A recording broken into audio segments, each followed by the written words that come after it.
Well, hello and welcome to the Ram Show. We are late this week. What is today? Today is October 7th, 2018. I really have to remember to look at the date before I start the shows every week. Anyway, Zach, how's it going? All right. So, I thought I was going to be the one that was going to be late this week, but somebody Well, you didn't say exactly you wanted to do it at 6. You said, we'll try for 6, and then you didn't say anything at 6, so I was like, No, well, I said, or we could just start at 6 tonight. Does that work for you? Sure, sounds good. We'll shoot for that. And then at 6, you didn't say anything, so I thought maybe you were not here, but maybe I should have checked. I don't know. Whatever. I mean, we'll just say that things going according to plan is not something we're great.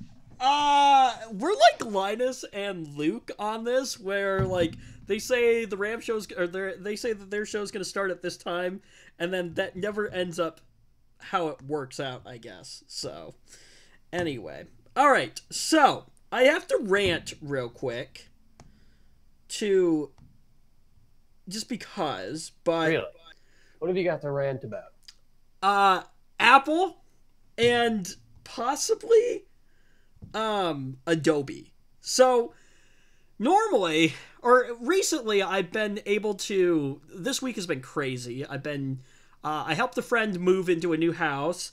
I'm dog sitting the dog now and got roped into that, kind of. It was, oh, hi, I'm leaving. Can you dog sit for me? I'm like, okay, fine. So anyway, so I haven't had much time to work on the show. So I started yesterday, finished it up today. And so normally, like I said, I would have a document that has some bullet points on it, to be able to read through. That's something that we've been doing for the last couple of weeks. It works really, really well. Well, previous to that, I would basically just open the topics up. Before I had paper copies of them. Now, obviously technology using the iPad, right? So take our little document, right, and put it into a PDF form, right, with all the links for the stories, and then I grab that from our file share system and then open it up in Acrobat Reader on the iPad, right? Right. Normally, I'm able to click on the links. This week, just did the update, I can't click on any of the links. They're not opening. I don't know if I'm missing something or if, that's the comments. I don't know. Okay. No, done with that. So, in one last ditch attempt here, I'm trying to do this. So, okay, so let's do this. So we're going to go to the file share system, right? We're going to go to the folder, watch this not work again, okay? Oops, that's the wrong folder. Here's the problem. There's too many folders in the thing here. Okay, so here it is here. Okay, so we're going to... Oh, I don't want to share it. I want to do this. Okay, so there is save to files, create PDF. There is open in Acrobat. As far as I know, I should be able to open everything. So let's see here. Let's save this to the file system. On my iPad, Acrobat, add. I wonder if I can open it now. Again, watch this not work. Okay. Let's see here. Files. There it is. I don't know if there's some kind of protection now in here that won't allow you to open the links. Or what? But this is dumb. Very, very dumb. I bet you if I had an Android device, this wouldn't be a thing either. So screw the iPad. This is what we have screens for. So, setting that aside. Screens are nice. I'll say that. So, although it would be nice to be able to read it off the iPad, but yeah, no, not going to be a thing. Okay. let's talk about other people who are scummy now. China. Ooh, China. Yeah. What do they do? Well, so Chinese spies reportedly inserted chips into several servers belonging to Apple and Amazon, apparently. That's according to an darn Chinese. It's according to an explosive report from Bloomberg, which I'm going to open up here. Oh, gosh dang it. Okay. I'm sorry. So, for those of you who don't know, I do web design. Here is one of my biggest gripes, is when I click on a link to something and it opens in the exact same tab. I cannot stand that. Because usually what I want, like for instance, I wanted the story from like Bloomberg here so I could read it, but it just opened it up in the other like page that I already had open. But I didn't want to like move away from that page. Does that make sense? Yeah. Like, and here's my other thing. As a web designer, right? I don't want the traffic being redirected from my website. I want... Well, yeah, you want them on your website. Exactly. So if I'm going to link to something else, it's going to open another tab. They're going to close that tab later and be like, oh, hey, I was on this other website. That just seems like the smart thing. So, in 2015, holy mackerel, this is long, but let's see here. So, I didn't get a chance to read through this one. In 2015, Amazon.com Inc. began quietly evaluating a startup called Elementary Technologies, a potential acquisition to help with a major expansion of its streaming video services. I don't know where this is going, so we're going to close this. I thought that was going to be a little more intuitive. Anyway, so nearly 30 of the U.S. top tech companies have been infiltrated by Chinese spies by way of tiny rice-sized microchips placed in their servers. So yeah. So like, how does one do that? How do you just? Do you just like go up to Apple HQ and be like, hey, I need to see some servers? No. What I'm guessing is... I don't think that's how it goes. No, okay. Think about this logically, Zach, okay? Where are most of our products from? China. Oh, okay. I see where this is going. So, I'm guessing that they come from China, so they just chuck the stuff in there. I'm guessing they're being shipped that way. Yeah, okay. I understand. Yeah, I didn't think about that. You're right. Sorry, I had to take a drink there. So, anyway, well, I was kind of thinking that at first too, and then I like stopped and thought about it. I was like, oh yeah, that's right. Most of our products come from China. So, anyway, okay, hang on. What? Okay, we're good. Anyway. So those chips allegedly opened up a backdoor for the Chinese government to gain access into some of the U.S.'s that's hard to say, most sensitive infrastructures, which isn't alarming at all. Let's just put that out there. Foreign government, communist foreign government, now has access to sensitive infrastructure data. That does not make me feel I don't even good. know what to think about that. Like, I don't know. Right, okay, right. I guess. Okay. It's like, it just, at a point you just become so like desensitized to anyone infiltrating or collecting your data. I guess that's right. Okay, so think about it. I don't. Like, well, I mean, think about it, right? Like, oh no, they stole this data. Well, some other government probably already had it anyway. So. Right, okay, and that is true, because, like, think about it. That's just the era that we grew up in, where it's like, oh, another hack happened. Like, okay, yeah, we should probably be concerned, but we're not super concerned. I don't know. That might be both of us with, like, our tinfoil hats on, like, Although, I do think that eventually this stuff might just reach some kind of almost like a boiling point where it's just like, Right. Well, okay. Explode, and people are just gonna be like, no more of this.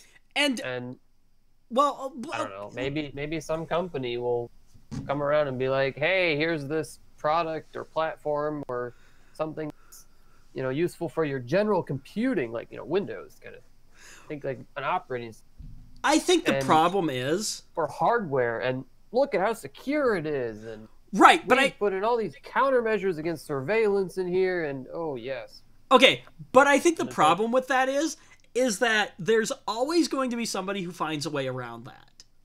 yeah, It's inevitable. I don't even know where I'm going with this, but I just wouldn't be surprised to see in the future Right. some kind of company try to latch on to that kind of dislike of surveillance. Right. There almost has to be, like, somehow that sensitive data needs to, I think really the only way to secure that is to, like, build an infrastructure that is like a second internet, basically, but that is like a private. That's just a private network. Right? But basically, well, yes, but it would probably span across the country, you know what I mean? To share, like, intelligence and things like that. But, like, it would have to be completely separate from the main, what we would consider to be the internet, if that makes any sense at all. I don't think that would, well, I mean, it could work, kind of, but you'd need brand new infrastructure, really. Like, yeah, you would need brand new infrastructure. Because however, if you're using the existing infrastructure, then you're on the internet. Right. So here's the question: is that something that could be remedied through the use of fiber? Because think about how much more stuff you can carry over a fiber line. Well, yeah. What you're saying is that, say, you're thinking of, so you have your fiber line, right, and it's got many individual fibers in it. And you're thinking, right?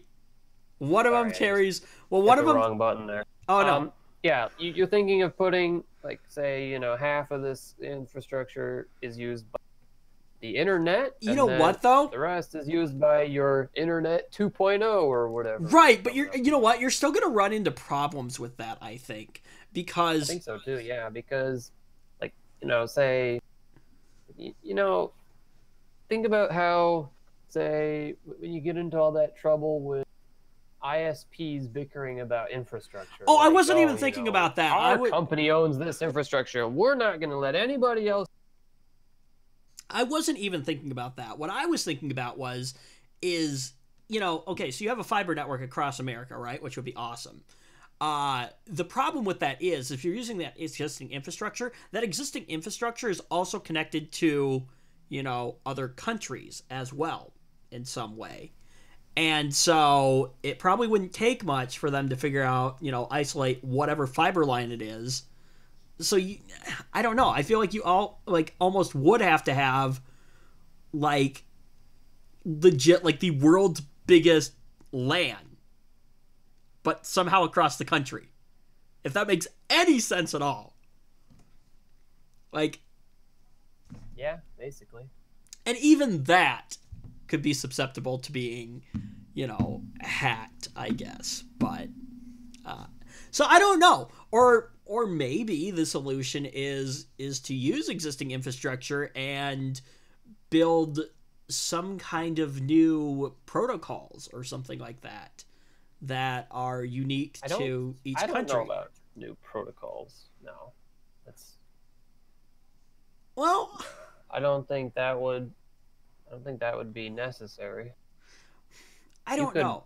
I'm trying. You could have a private network that just uses the same protocol as the internet. But see, here's the thing. Completely separate. Right, but here's my thing, right? Using existing infrastructure with different protocol that the general public aren't using and other countries aren't using, specifically one country using that. So it's almost like a form of encryption if you think of it. But then at that point, encryption would probably be better. Might as well just encrypt it. Right. If that's what you're after, just actually encrypt. So, and I guess maybe that is the solution, but even encryption is not, unsusceptible to... But, like, it's not... You wouldn't... like what would building this thing even get you? Like there are technologies that enable you to anonymize yourself and protect your traffic on the internet already. I'm not thinking so much for the general be on a public. separate network.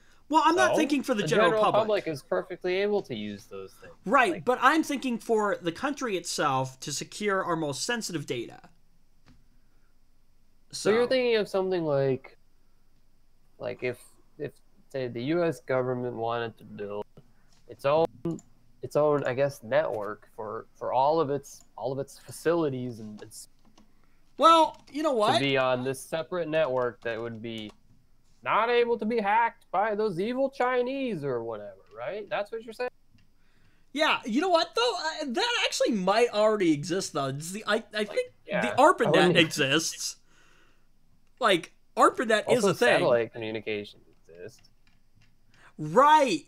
Satellites, I believe. Well, actually, I think you can encrypt satellite traffic because, like, here's the thing, right? If I wanted to pick up like CBS's broadcast signal, like let's say I went out and got, you know, a giant satellite dish and receiver, right, and locked onto the correct coordinates, I still wouldn't be able to get anything because I'd have to have the correct equipment to decrypt the messages. So, not that I'm sure, like, I could probably figure that, or not me, but somebody could probably figure that out, but yeah, so I don't know if anything is, you know, there are measures we can take, but I don't think anything is going to be unsusceptible at all to hacking. Somebody will find a way. So, now moving back to this, now the companies. I think we're kind of stuck with the internet. Like it's not going anywhere. No, it's not going anywhere. But I'm just trying. Definitely not going anywhere. I don't know. It's almost like you look back and you're like, wow, we did all that. We built this whole thing. Well, good thing we don't have to do it again. That was a lot of. According to Arnold Schwarzenegger, though, he invented the internet. Oh, I thought Apple invented the internet. Apple invented everything. Apple is like kind of like the leader when it comes to like stuff, or they were. I don't know if they are anymore, but anyway. So the companies that were named in this piece, which are Amazon and Apple, have denied the allegations? No. Validity? Basically, they're not validating that any of this has actually happened. And that might be I don't know if I necessarily blame them. Because think about how bad that would look if your company, a large company like Apple or Amazon, was basically hacked in this manner. Like, I mean, you know, I think it's less of a problem. Well, okay, it's not less of a problem. Like, the effect is still there, but it's like, think about Equifax. That was all on them. That was their fault. In this case, I think it's a pride really thing. Their fault? No, but I think it's a pride thing, and they don't want to admit that's it. Definitely true. Yes, a reputation thing. Right, a reputation thing, and it could be a tactic as well. It would definitely be much less harmful for their reputation than getting hacked due to like negligence or Well, and it could be a, like I said, like by not acknowledging it, it could be like a security thing too. You know what I mean? Like, I'm sure China already knows if they've like actually like hacked in because they have data, but like, so I don't know. It probably is more of a PR thing than anything, you know, and a reputation thing. So I don't even know if I feel like I know hardly anything about this and shouldn't even be talking about it. Right. So in unprecedented moves, both companies put out statements, refuting, I think that's what that word is, the report's individual claims. Now these statements weren't the one-lined vague, you know, ones that they would normally push out, but point-by-point refutations, whatever the heck those are. So I don't even know what a refutation is. like a counter argument, Is that what it is? things like that. Okay. The action of providing a statement or theory to be wrong or false. Okay. Now, the report has taken the cybersecurity world by storm, and experts are picking apart both sides of the story. Members of Congress are starting to speak out. So there is that uproar that you were talking about, and some are even calling for an investigation into the details of what could be one of the most mind-boggling stories of the year. Now, we've already seen, and I hate to do this because I hate politics. They are important. I will say that. Politics are important. I'm going to get political real quick for just a second. Midterms are coming up. They are important. Vote. So that's all I'm going to say about that. But personally, I find that a lot of things that deal with like espionage and technology and like the internet and computers to be pretty interesting. So, but the presidential election, there is. It's not fantastic when it's happening to your country. No, but the presidential election, lots and lots of talk about Russia being involved with that. This, Russia did that. China, Russia. Blah, blah, so, blah, whatever. Anyway, like at this point, it's kind of we're getting into that like desensitization thing again, and then next time somebody cries about what China or Russia supposedly did, it's just gonna be, right? Okay. Shrug. That's gonna be my reaction anyway. So I'll say this too, real quick, like bonus story. So, did you get the big presidential alert last week? You know what? I actually didn't. Really? Did you have your phone off? I did not. Did you have your phone off? No. Huh. Okay. My phone only turns off when the battery's dead. And you never talk on the phone, so that wasn't it. That's interesting. I don't know. I think this wasn't reached like 75-ish% of phones. I guess I must have been the minority then. I mean, for what it's worth, my phone is like 4 or 5 years old. I don't know if that means anything in this case. It might. Hang on. I'm looking for something.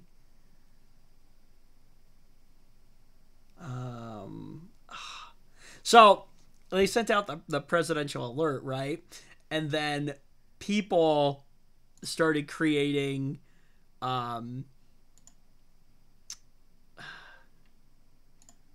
started creating like parody alerts.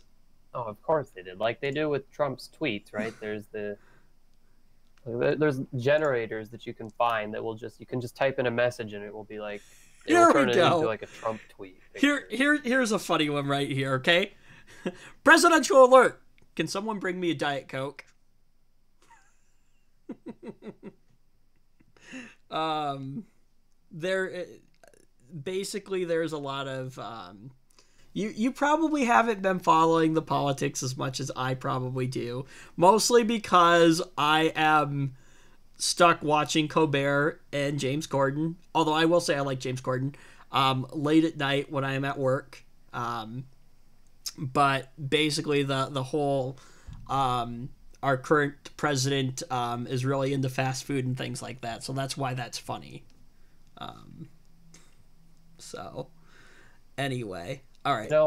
I did know that midterms was happening though, because there's all kinds of signs everywhere now. All the signs are coming up. Vote this person for sheriff. Vote this person for mayor. Blah blah blah. I will say this. I know that you're not into the political scene. We are turning political here for just a moment. Fair warning. I know you're not into the political thing, but please tell me you are voting. What about voting? Please tell me you're going to vote in the midterms. I need to vote?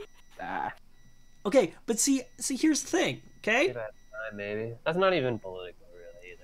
What? Voting? What's not political? Well, yeah, I mean, you mentioning that I should vote is not political. Okay, but here's the only reason I say that is because young people right now are not voting. But see, here's the thing, right? Then when young people don't vote, then we you know, certain outcomes obviously are there and things like that. The thing is, right, is if you don't vote, then I feel you shouldn't get to complain when things don't go your way. So there's a lot of controversy about, current president right now and, things that are going on. So anyway, that's why I say that you should be thinking about it and you should vote. But anyways, that's where I'm going to leave that because we're going to move on to a story about Amazon now. This shouldn't make you feel warm and fuzzy inside at all. In September, Amazon confirmed that some of its marketplace sellers had bribed Amazon employees to delete negative reviews or to obtain proprietary information like sales data or customer email addresses following a report in the Wall Street Journal. That's now according to FT. Amazon has now fired at least one employee. Lovely. So basically, FT says that the employee had provided customer email addresses to a seller. Wonderful. Amazon confirmed the news, saying that individual responsible for this incident has been terminated from their position, and we are supporting law enforcement in their prosecution. That is good. The affected customers have since been notified, and Amazon says that no other customer information was leaked to outside parties. So that's both good and bad news. So now I wonder if this would warrant a look at what exactly, did this person who did this, did that person maybe have more access than they really needed, and as a result they were able to do this? Yeah. Or... So anyway, what this says here, Amazon noted that it was investigating and it put into place systems to restrict and audit what employees can access. So I don't know if Amazon didn't have anything in place at all, which if they didn't, that's just negligent. That's yeah, if they didn't, that's a big problem. Right, yeah. But I sort of doubt that. That's negligence, if they didn't. So, but I think that only certain departments need access to some of that information. Probably billing would be a good example, and nobody else. Especially if you're like, I don't know, probably logistics would need some of that information for labels and things like that, I would imagine. But I'm sure that there are certain portions of the business that don't need all that information. You know what I mean? So, anyway. The issue is that it's just easy to just give more access than you really need. It's just like, you know what? Yeah, just have all this access so you can do your job. Just here. You might need this in the future, so just have it now. Yeah. So there was it's so easy to just fall into that trap, but it's not really best practice to do that. Yeah, for sure. Now, one such affected customer forwarded the email that they received to The Verge, and it notes that the employee had been dismissed, but also says that a third-party seller in question had been banned from Amazon's marketplace. The customer noted that Amazon did not provide details on which third-party seller received their information. I guess I don't know how I'm sure someone could figure it out. Right. I don't know how I feel about that. I feel like, well, their reputation is gone anyways at this point. But yeah, but it's so easy to just spin up a new name. Right, that is true. That's the problem with, these fake robocalls about how, your taxes are, overdue and you're being audited and we're going to arrest you. And they do it from, a Google Voice number. And then you call the number back, and then it's so easy for them to regenerate those numbers. It's the same thing. So now the Wall Street Journal's they can probably just I don't know all the details about how you go about selling something on Amazon, but I'm sure you can just go make a new account. Yeah. I'm gonna sell some. So now the Wall Street Journal's report revealed that third-party sellers would use middlemen to locate Amazon employees who in turn offered them money for internal information.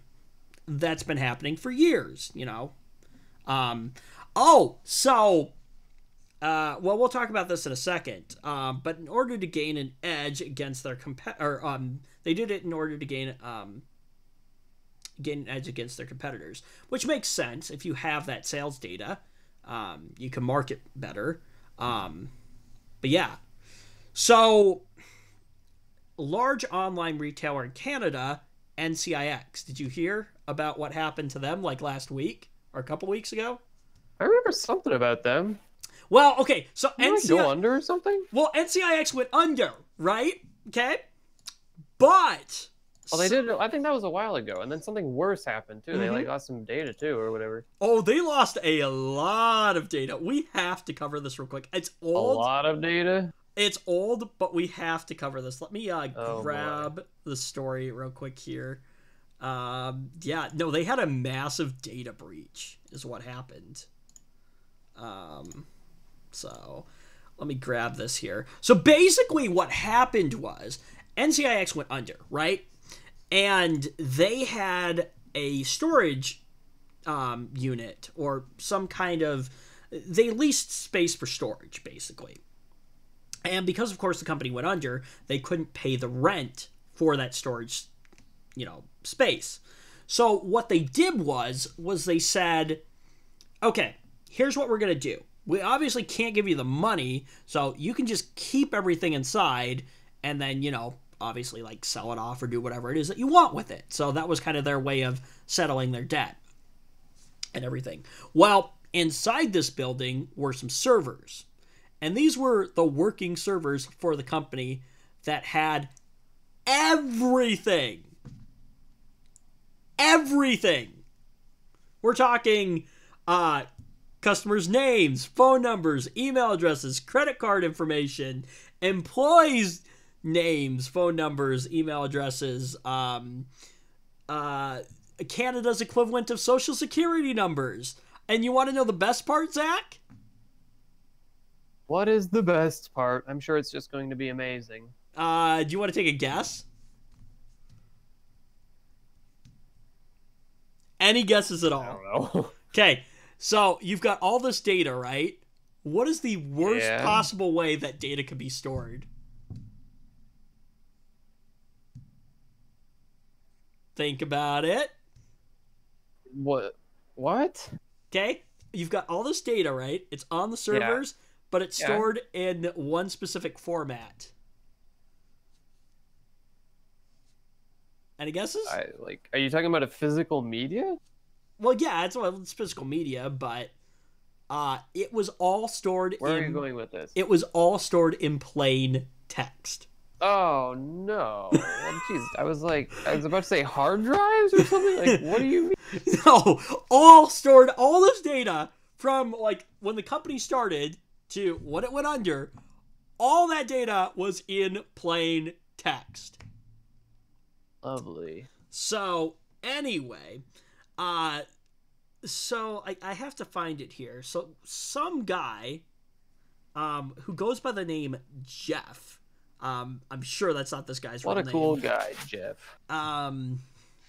Let's see. Well, so basically the servers ended up on Craigslist. Oh, and then I guess somebody bought them and was like, hang on a minute, look at all this. Yeah, so they ended up on Craigslist. And here, I'm gonna do this real quick here. Blink. So I'm gonna pop that up over there. This is an interesting article, so I'm gonna send this your way real quick here, just so you have it for later.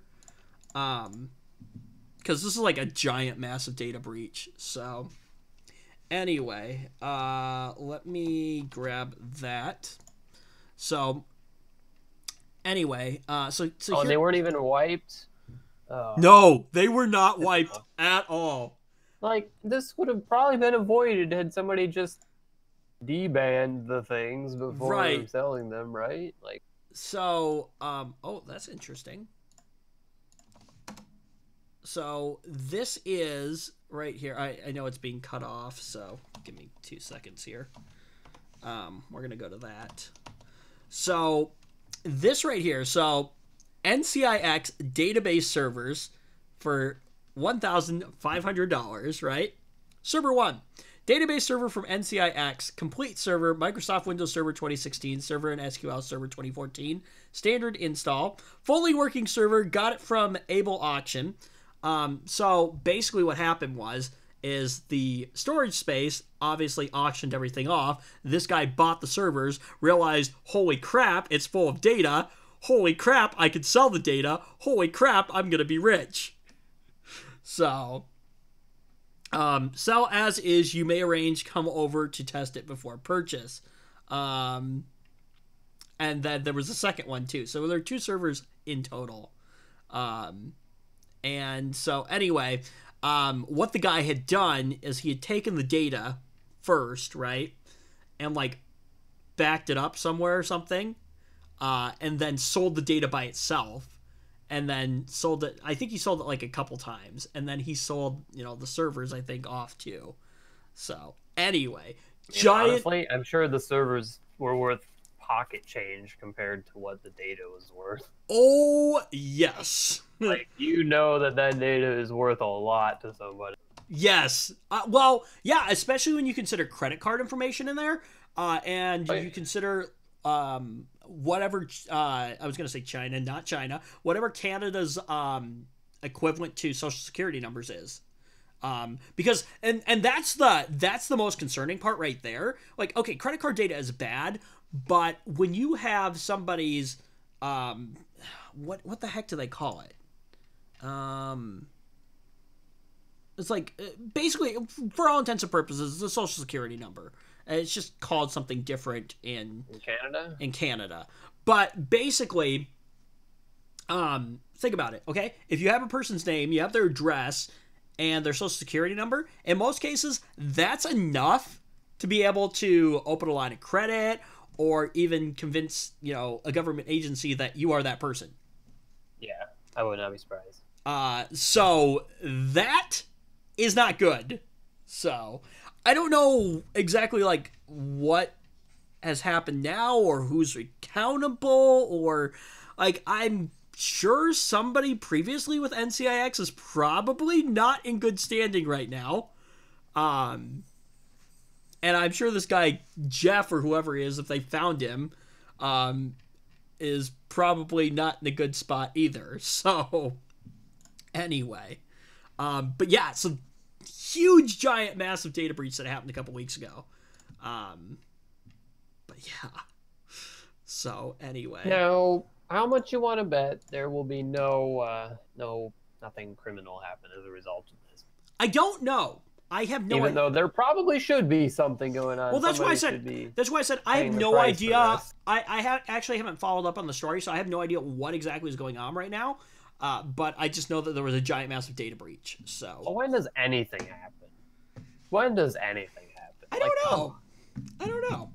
Okay. So while we're making, you could lose practically any kind of data, and nothing's gonna happen. Of course it won't. Yeah, in some cases it will. In some cases, well, I guess what happened with Equifax. Well, there's the big example. Yeah. So anyway, okay, we have to do this here. So, time for us to actually bash Microsoft this week. I'm so excited. I saw that story and I was like, yes, we're going to have fun with this one. Oh, yes. So... Even though, I shouldn't be celebrating something stupid like this. Wow! Okay, so this gives I thought it was funny that we get to bash. This gives us a lot to work with this week, so this is not exactly the article you sent me. But it's the same. It like relates around the same stuff. So Microsoft has stopped distributing its latest Windows 10 October 2018 update. The software giant started rolling out the update during the company's Surface event earlier this week. But some Windows 10 users immediately noticed that something was missing. What was that? Something was missing? I don't know what was missing, but I know... Well, actually, I know... What was missing was people's files. Yes! Yep! So, you install the update. But I think you're getting for something else there. No, that's what I was looking for. That's what I was looking for. Oh, okay. Yeah. Fine, then. Yep, yeah, that's what I was looking for. So, you install the update, right? Or, I'm sorry, Microsoft installs the update for you. to be Because accurate. Microsoft knows you want. Okay, so this opens up a really, really, really good argument for why Microsoft shouldn't be pushing updates down to your system automatically. Because But Microsoft knows that you want this, right, so because now it's fine, Microsoft has pushed a half-baked, a faulty update. yeah, a half-baked faulty update that has deleted users' documents. And if I know most users, that stuff was probably not backed up. So now it's gone, probably. Yeah, honestly, I would not be surprised if some legal things. I was happen as just a going to result. say that. I was wondering, I don't know, but I wouldn't be surprised if there are some legal things that happen with this as well. Especially if it has deleted files for, say, a larger organization that has caused downtime and other things like that. I wouldn't be surprised at all. Sorry, say that again. So let's say, the update got pushed to a large company, enterprise. That's the word I was looking for, right? Well, And critical. I think typically those organizations are a couple releases behind. That's probably true, but Like, okay. imagine if You know they what? weren't, and then this happened. You know what? And all But their even files, but even like a bad, well, bad, okay. bad. In that case, as I was talking about it, if you've got a large, enterprise, you probably have an IT department that's probably good about figuring out how to back things up. Although I did read a story on Reddit one time how apparently I don't know if he was an intern or a new employee, was given instructions to create a database, except for the database that he was using was the actual production database, and he ended up deleting everything by accident. Have you ever read that story on Reddit? I've heard a lot of crap like that. And then they ended up firing the kid for following directions that they literally gave him. I think that even went to court or something, didn't it? I don't know. And I don't know. I feel like there was some legal action that took place after that, and the dude won because they told him exactly to do that. Right. I wouldn't be surprised at all. But anyway, the CTO was freaking out, oh gosh, you literally deleted the entire production database. Well, dork. You probably shouldn't let people be playing with your there's test databases for a reason. Exactly. That's why there are sandboxes, so people can play in the sandbox and be fine. Not your live production database. I think any IT student would know that's not a good idea. At least I would hope so. So anyway, okay, so in the case of a large enterprise, no, you probably have backups being done. I would hope. But in the case of even a small business, think about that. In a small business, usually it's one person, something like that. In some cases, I feel like it would be less of a problem in that case or rather in the case of a company, because you're unlikely to see. Wasn't it the user libraries that got deleted, like documents, videos, music, pictures? I don't know. That got deleted. I don't know. Let's see here. Well, I read it earlier and I forget now exactly. So that some Windows 10 users are upgrading to the October 2018 update and have their documents, photos, and even entire user profiles wiped out. That's not ideal at all. But typically, anyway, where I was going with this though is that typically if you're a company, right, your storage is somewhere else. So well, but that's why it might be less bad, but it's still just. That's why I used the. Well, yeah. How does this happen? Right. That's the thing, though, and we'll talk about that in a second, but let me finish this thought first, is that in the case of a small business, though, like a sole proprietor. Yeah, if you don't have any IT infrastructure, maybe you just have a couple computers running Windows 10. Or even a single person who works from home, right, is running Windows 10, you're probably not thinking about backing stuff up. So in that case... They're going to be really screwed.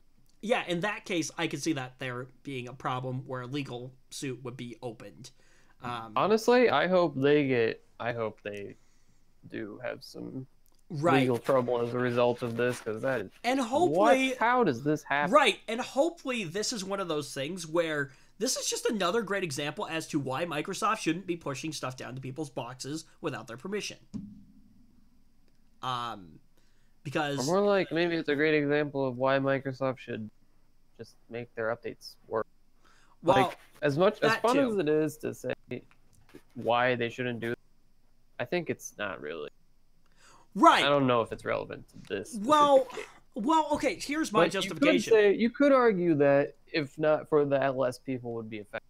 Right, and that's my justification on that is that, by having an update automatically pushed, right?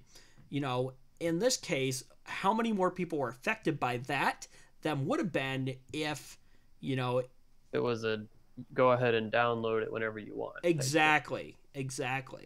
I can see that. Makes So, sense. Microsoft is saying that we have paused the rollout of the Windows 10 October 2018 update, which is version 1809, for all users as we investigate isolated reports of users missing some files after updating, says Microsoft on its support site for Windows Update. I mean, that's How do you check that's fine. How do and you that check would be what version of expected, but Windows you're What are you running? gonna do for all the people who already lost their files? Right. Yeah. How do you check what version of Windows you're running? About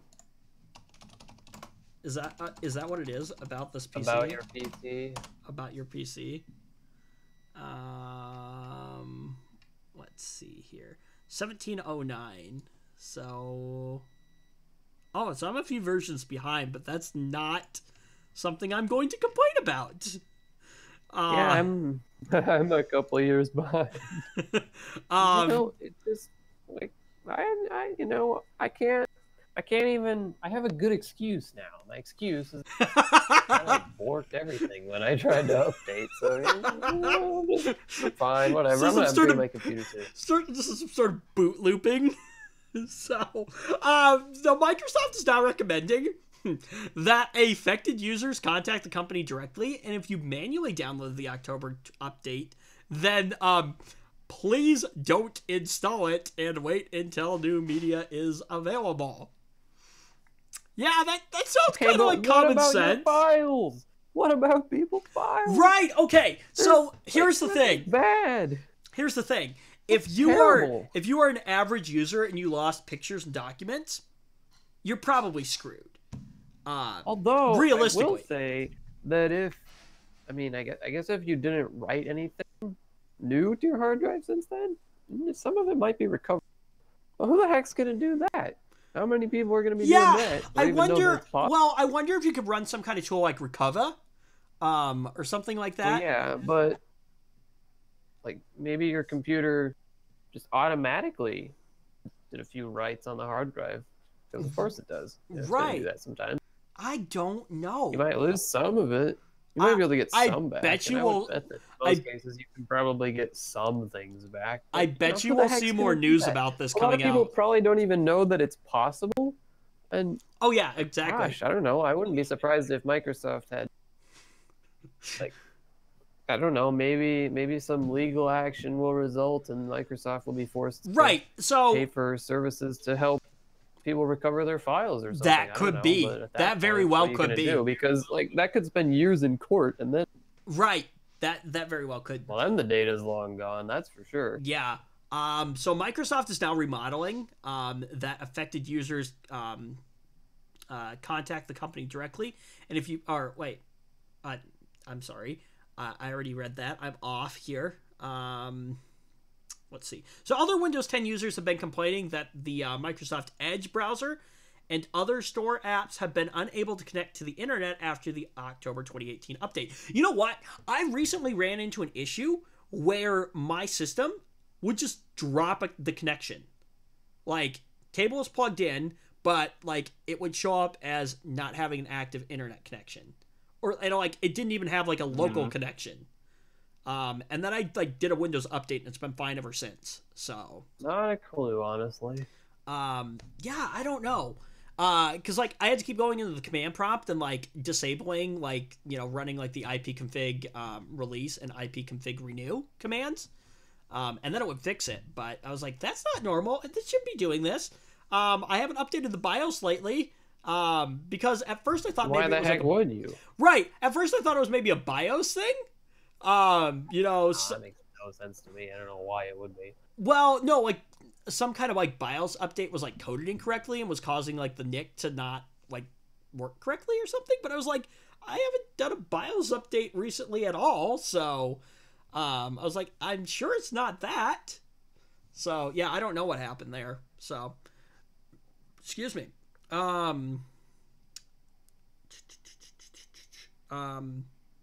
So the update was even blocked on certain PCs due to Intel driver incompatibilities.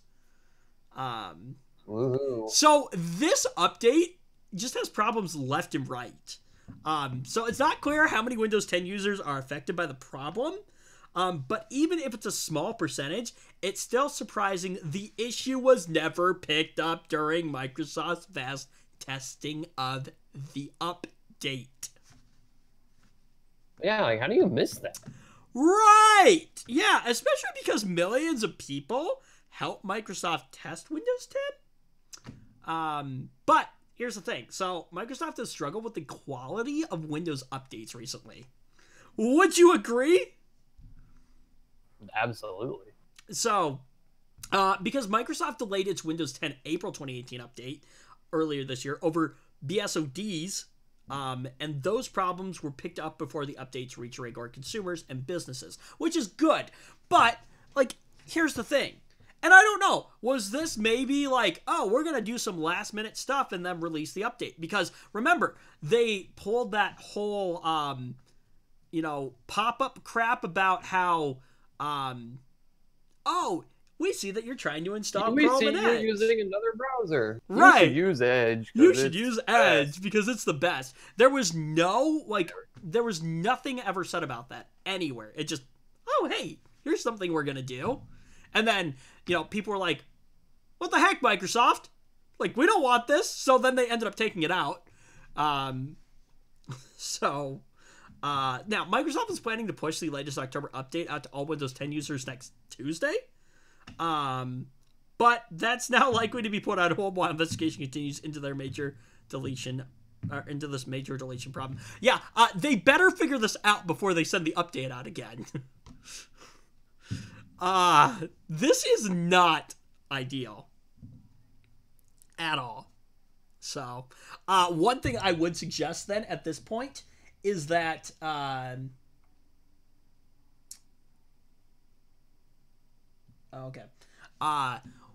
one thing that I would say is that, at this point, do not, obviously don't install the update, manually.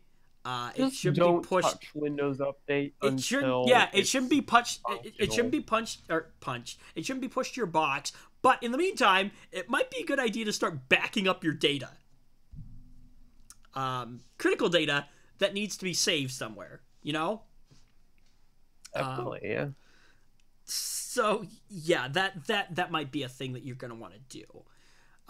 Luckily for me, most of my stuff is already backed up in other places, so that's good. But oh man, I don't know how this happens. I do not know how this happens at all. So it looks like somebody else is watching. I'm guessing it's probably Joe, but I don't know. Whoever you are, please feel free to say hi in the comment section. So we're gonna move on. Let's see. We're gonna talk about this real quick. So, Zach, let's talk about Wi-Fi real quick. What is the current version of Wi-Fi? We are on AC. We are on AC, right? Well, if you were to go out to talk to somebody, right, and say, let's say you worked at, this would never happen, but let's say you worked at a electronics retailer, like Best Buy or something like that. Somebody came in, they were looking for a router, and you said, oh yeah, this one's 802.11ac. They would probably look at you like, what the heck does that mean? Right? So where are you going with this? Here's where I'm going with this. The Wi-Fi Alliance, it's a group that stewards the implementation of Wi-Fi, is changing from using letters to using numbers now. So Wi-Fi 1 will be 802.11b. Wi-Fi 2 will be 802.11a, or Wi-Fi 2 is 802.11a. Wi-Fi 3 refers to 802.11g. Wi-Fi 4 refers to 802.11n, and Wi-Fi 5 will refer to 802.11ac. So each version will now have a number. What's the current way of doing it? Well, so the idea is that for the average consumer, they will be able to say, they'll look at it and be like, oh, okay, so Wi-Fi 5 is better than Wi-Fi 2. Well, actually, that's a moot point, because I don't think A and B actually exist anymore. And if they do, there's something really wrong. So... I mean, of course they exist. They just only exist on older devices. Way older devices, because those are from, like, the 1990s. Late 1990s, early 2000s. Because 802.11g was released in 2003. So, anyway. Oh, and then apparently, Wi-Fi 6, which will be 802.11ax, I believe, is going to be coming out soon. I guess it's in the works. I believe you're right about that. Yep. Yeah, 802.11ax. So, anyway. So that's some interesting news with Wi-Fi stuff. Okay. Here's a company you love to make fun of, and this is another good reason as to why I am no longer into this company anymore. Any guesses as to what it is?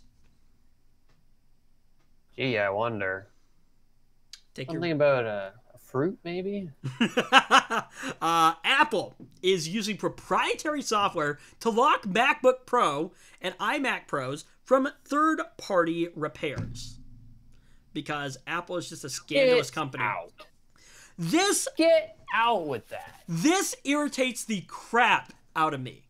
This idea of... This is the kind of thing that just makes me go, what? Right. Why? Because Apple makes ungodly amounts of money. I don't understand how they are so this is really greedy. Necessary. This thing that garners them so much negative press and reputation. There is one argument in here.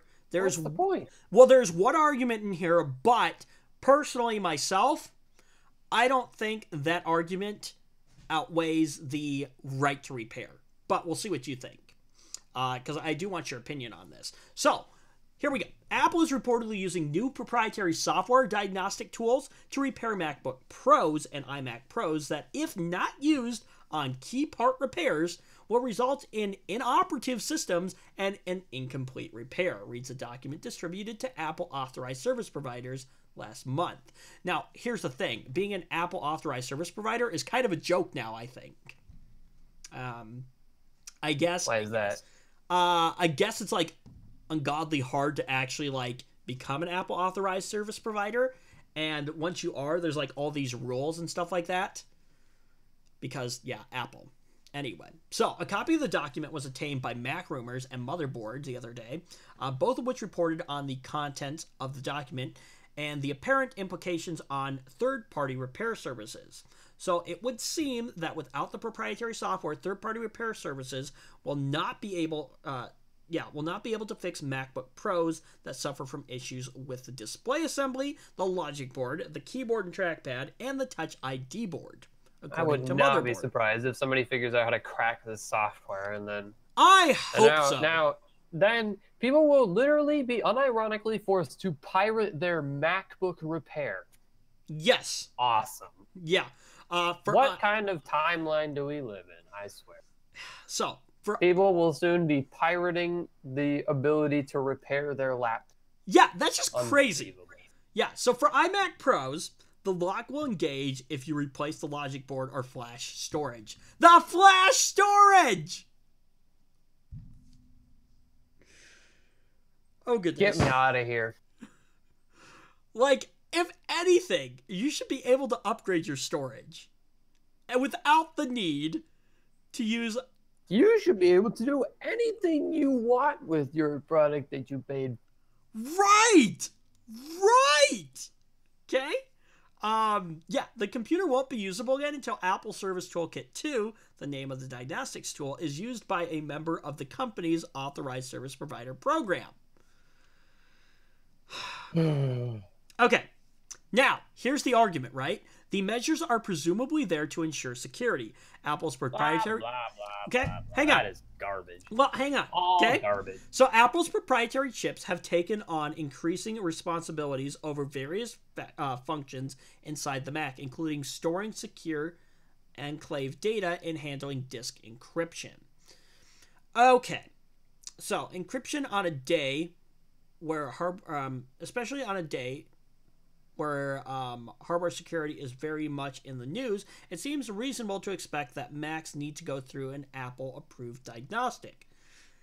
I call BS on this.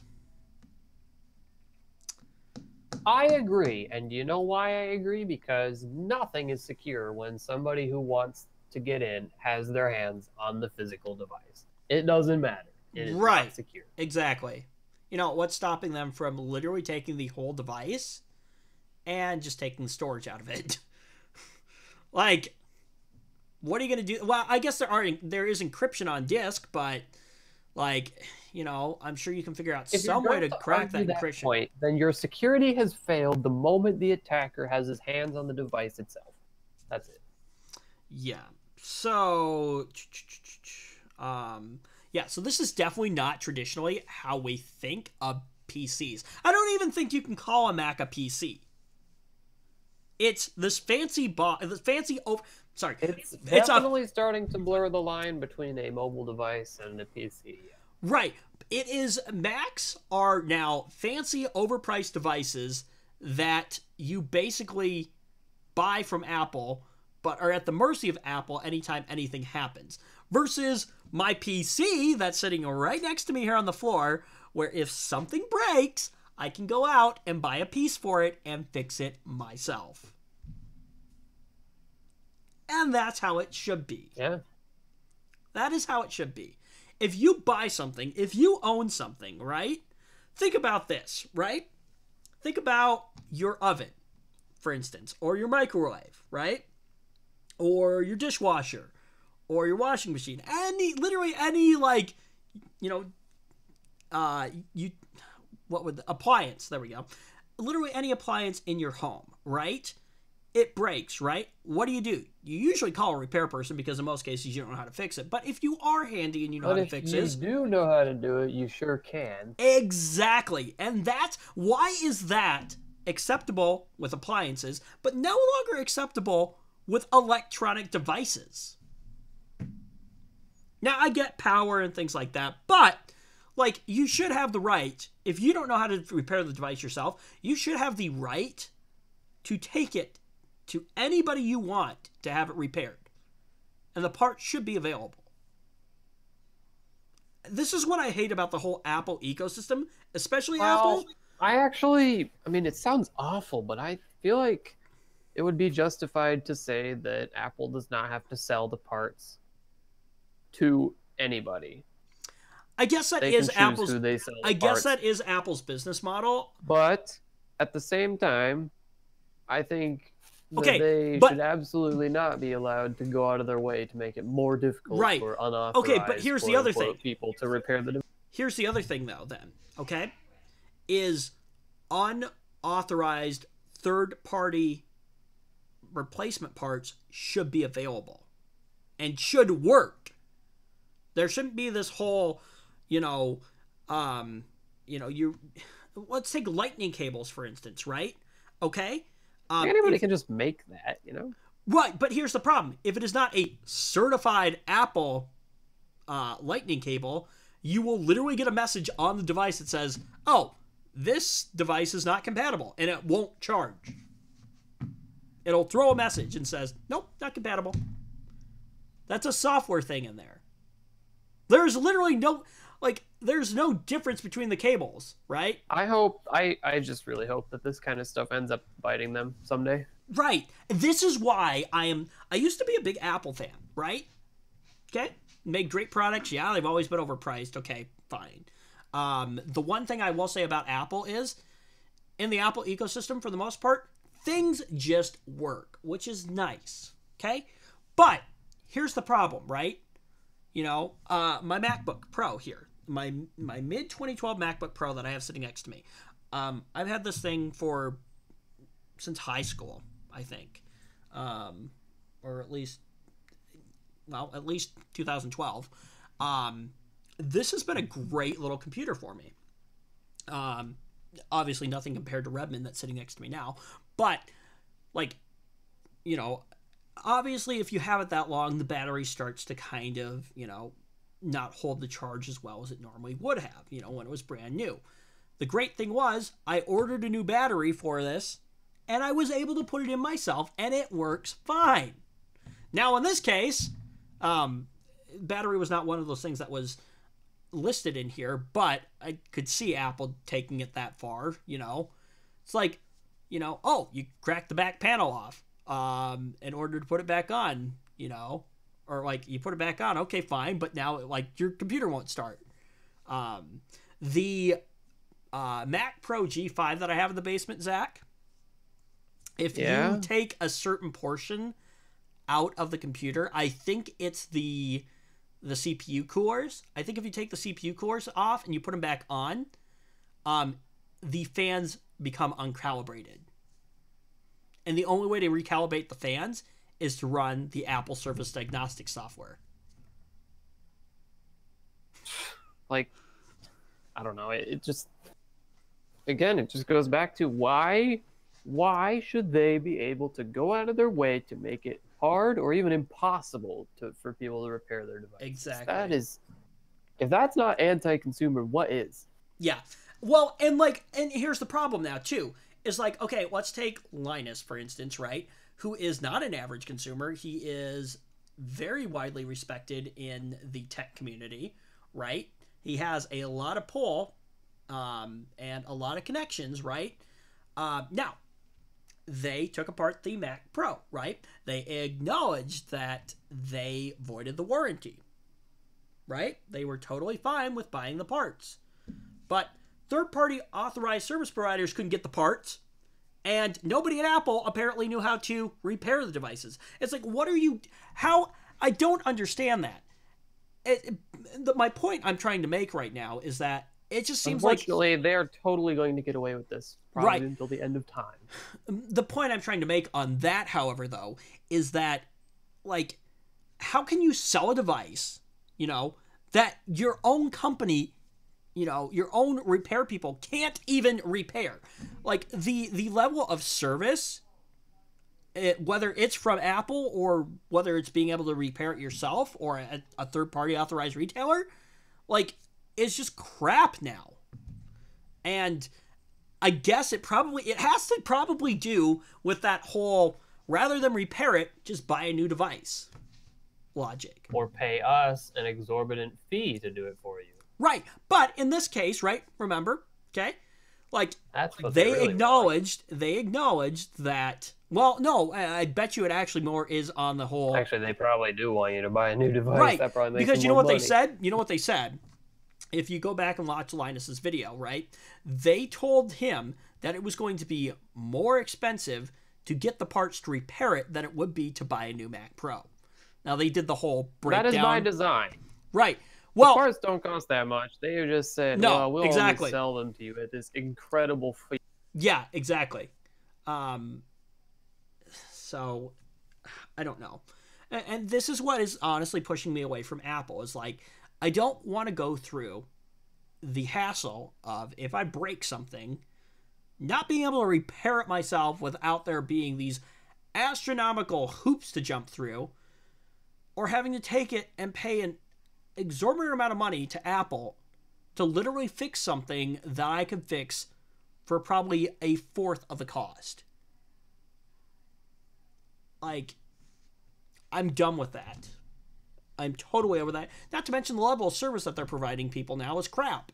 So, and what I'm hoping is that people like myself, right, and hopefully average consumers, although probably not, but what I'm hoping is that people are starting to see the tactics that Apple, you know, that Apple, the crap that I call it crap, the crap that Apple is pulling now and saying, I don't support that, so I'm not going to buy their products anymore.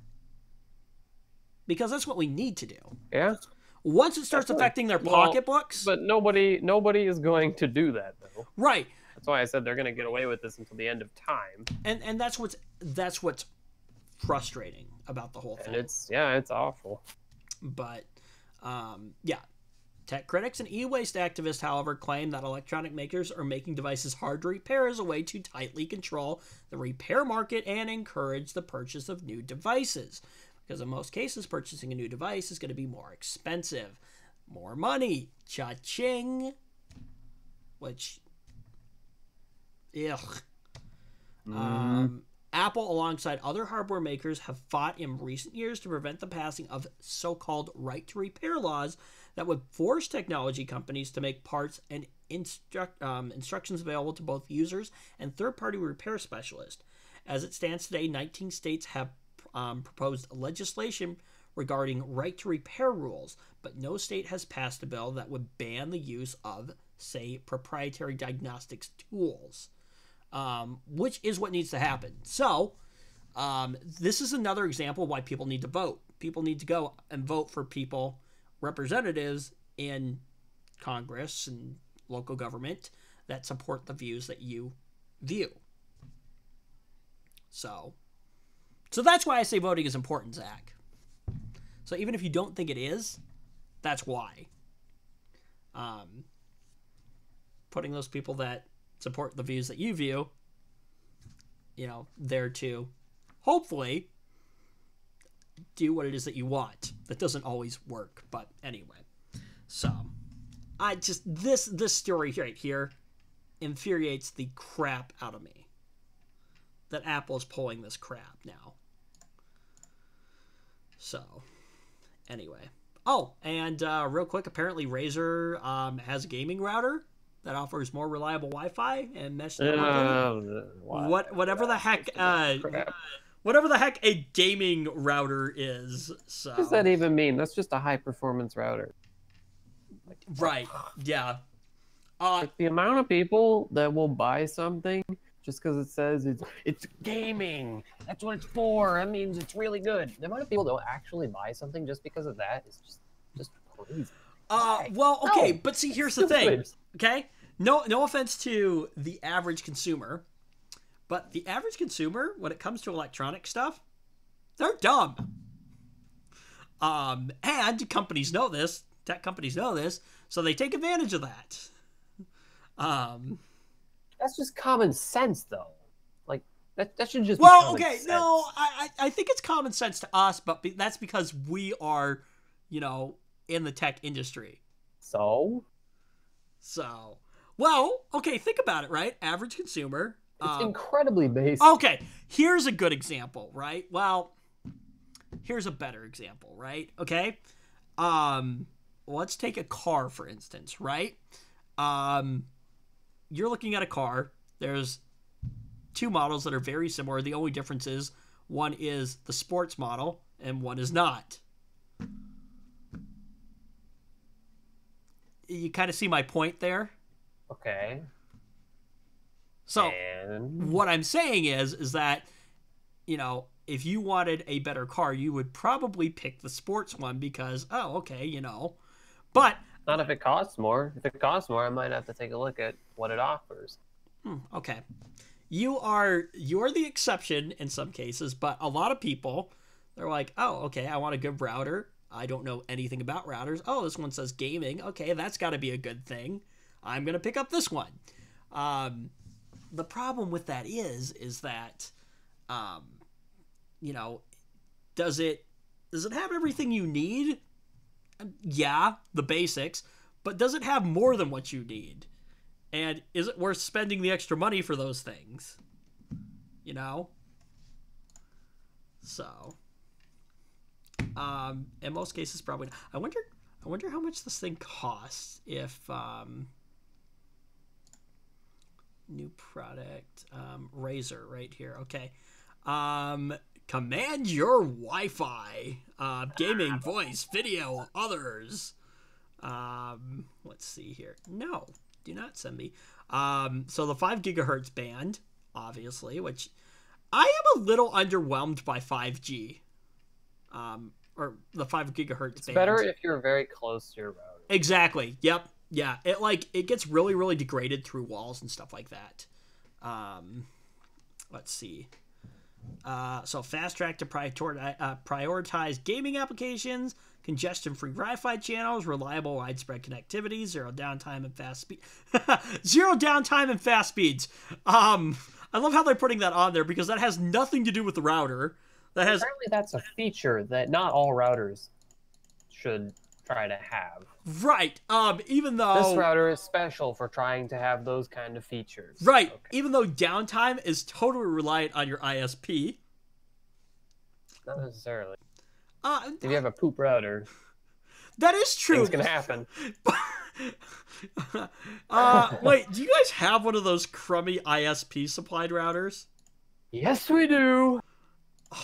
And case in point, right there, crappy ISP router. So, wait, does your ISP not give you the option to use your own device? Only if you pay like $50 for an adapter that will make it function with the crap cable box. What? What are they using? Some proprietary kind of connector? No. It's like wireless, right? It wirelessly communicates with the cable box, and somehow that's not something that wait, other routers can do. the an Ethernet cable Look, isn't don't a ask thing? me, okay? I never said it was an intelligent decision. I'm just citing the reasons I was given. Oh goodness. Okay. If I ever have to like use like one of those crummy ISP providers at some point, I probably will. I am literally going to build some kind of script that will like check my speeds like every half an hour or something like that, right? And then if it's not what it's supposed to be, it will like call my ISP and be like, "Hey, why aren't my speeds what they're supposed to be?" And hopefully annoy the crap out of them. Probably suck some garbage. Right, but hopefully annoy the crap out of them enough to the point where they actually maybe do something about it, just to get me to shut up. Maybe if every person ever did this. You know, if I built something, I suppose I could probably, distribute it. Be like, here, just install this on your computer, and it'll call your ISP if your speeds aren't what they're supposed to be. Within, like a certain range or whatever. Anyway. Gigabit WAN port and 3 gigabyte LAN ports. Wow. Because that's so special. 9 internal industrial grade antennas. They're internal. Wow. Industrial grade? Yeah. What does that mean? I don't know. The fact that they're internal though, like Yeah, that's I feel like probably you'd not have fantastic. I feel like you'd have better reliability if they were external ones. Let's see here. Wow, WPA and WPA2-PSK. Those are the first things I turn off on routers. I don't understand what the point of the Wi-Fi protected button is on the thing. That's a WPS. Or WPS. Oh, That's called. Oh, is that what it is? Oh, no, this is the encryption. I'm sorry. No, you're right. The WPS. I don't understand what the point behind that is. Yeah, I know it makes things easy.